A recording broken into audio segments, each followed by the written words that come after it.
weeks down to the election day in the US, millions of Americans are gearing up to cast their ballots to choose their next president. But while over 150 million voters may take to the polls, it's 538 electors at the end of the day who will decide who steps into the White House. So how does this intricate dance of democracy unfold?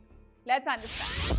So in America, when you head to the polls, you're not just choosing a candidate, you're also selecting a group of people pledged to that candidate.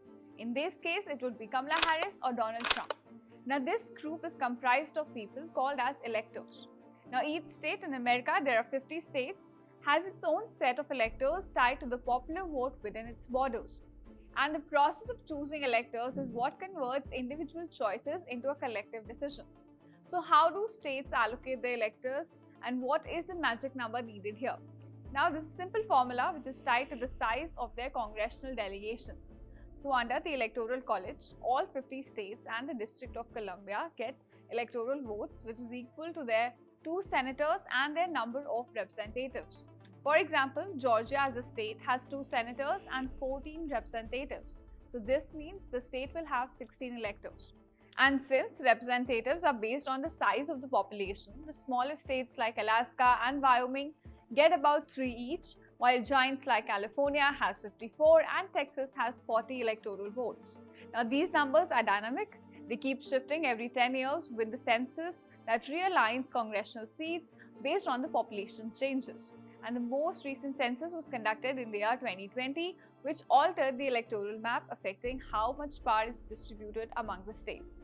Meanwhile, Washington District, despite its lack of congressional representation, secures about 3 electoral votes thanks to the 23rd Amendment. So now each of the electoral represents about 1 electoral vote, and these electors vote according to who wins the popular vote in the state.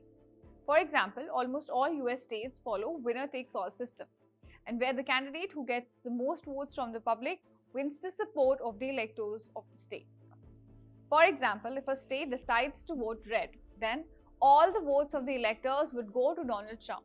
And in total, there are about 538 electoral votes in play, and the magic number is 270 here. This means candidates need a majority of 270 to become the 47th president of the United States. Now, if no candidate receives a majority of the votes, then the House of Representatives elects the president. And this process culminates in Electoral College meeting, which is to be held on December 17th. So after 5th November, the other important date is December 17th. Now during this meeting, the electors gather in their state capitals to cast their votes for president along with vice president. And this meeting, which is enshrined in the US Constitution, finally sets the stage for the official count on January 6, 2025 in the House of Representatives. Another important date for you, January 6th. And with the new Congress looking on, these votes will solidify the outcome of this election. And just like that, the next president will be inaugurated on January 28, 2025. So this is the timeline of this election from November 5th to January 28th, which is when the election will conclude. Now for presidential hopefuls, of course, Kamala Harris and Donald Trump, the race is not just about winning hearts and minds.